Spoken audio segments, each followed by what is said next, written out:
আসসালামু আলাইকুম। আশা করি সবাই ভালো আছেন। আমি আপনাদের সাথে আছি তাইজুল ইসলাম।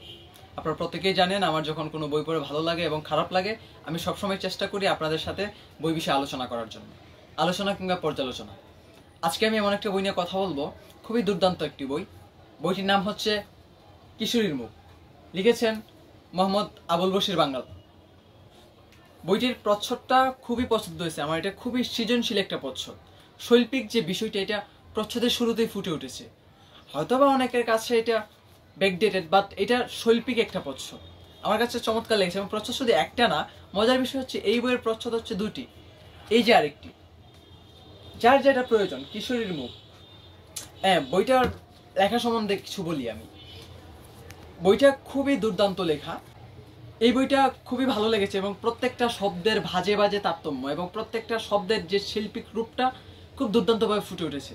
লেখক সর্বদাই চেষ্টা করেছেন লেখাটা যেন স্পষ্টভাবে ফুটে ওঠে এবং পাঠক বুঝতে পারে, এবং খুবই খুবই খুবই পছন্দ হয়েছে লেখাটা আমার। আমি আপনাদের একটু পড়ে শোনাচ্ছি ওখান থেকে একটি কবিতা। কবিতার নাম তোমাকে কিনতে চাই।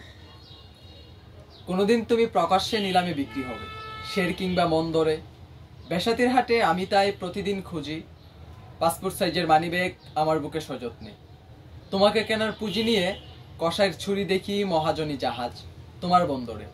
ইচ্ছে হয় হেরিকেন হয়ে ছুটে যাই, না, কেউ তোমাকে কিনতে পারবে না। কেউ তেমন ক্ষমতাই কারণেই। যতদিন আমি আছি আমার মানিব্যাগ স্পন্দিত বুকের কিনারায়। এইটা ছিল এটার একটা কবিতা, খুবই দুর্দান্ত। এবং বইয়ের যে কাজগুলা করেছে প্রকাশনী, এটা চমৎকার করেছেন। কাজটা করেছেন শব্দকথা প্রকাশন। তো প্রকাশন খুব চমৎকারভাবে কাজটা করেছে এবং প্রকাশক খুব যত্ন সহকারে কাজটা করেছেন। এবং আপনি যদি লেখকের বিষয়টা দেখেন, লেখকের প্রত্যেকটা কথা আমার কাছে ভালো লেগেছে। উনি খুবই ভালো একজন মানুষ। লেখক বলেছেন, মানে ওনার ভূমিকাতে, যে সমস্ত প্রশংসা বিশ্বজগতের প্রভুর এবং হাজার কোটি দরুদ সালাম নবীর পাক রওজায়। কিশোরীর মুখ কাব্যগ্রন্থটি মূলত আমার প্রারম্ভিক জীবনের লেখা। এতে ভুল ত্রুটি হওয়ার সম্ভাবনা বেশি। পাঠকগণ ক্ষমা সুন্দর দৃষ্টিতে দেখবেন বলে আশা করি। এবং আমি বলতে চাই যে বাংলাদেশে অসংখ্য লেখক আছে যারা নিজেকে মহান একজন ব্যক্তি দাবি করে। মানে তাদেরকে যদি আপনি ভুলটা ধরিয়ে দেন তারা ভুলটা হজম করতে পারে না।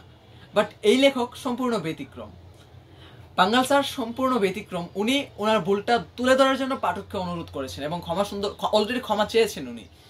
হ্যাঁ, আব্দুল বশির বাঙ্গাল স্যারের পরিচয় যদি আমি দেই, উনি 1990 সালের 5 মার্চ মোতাবেক 1356 বাংলা 21 ফাল্গুন হবিগঞ্জ জেলার চুনারুগড় থানার রানীকুট গ্রামের এক ঐতিহ্যবাহী সম্ভ্রান্ত পরিবারে জন্মগ্রহণ করেন। বিশ্বনন্দিত প্রকৌশলবিদ ডক্টর এম এ রশিদের আপন চাচাতো ভাই মরহুম পণ্ডিত আব্দুল সাত্তার সাহেব তার শ্রদ্ধেয় পিতা। আমরা লেখকের পরিচয়টা দেখতেই বোঝা যায় উনি একটি উচ্চ বংশ ফ্যামিলির, এবং ওনার লেখা কতটা উচ্চ বংশ হতে পারে সেটা আপনারা বইটা পড়লেই বুঝতে পারবেন। এবং প্রত্যেকটা লেখা কিন্তু চমৎকার, আমার খুবই ভালো লেগেছে। আশা করি প্রত্যেকেই বইটা পড়বেন। আমি বইটার জন্য শুভকামনা করি। ধন্যবাদ সবাইকে।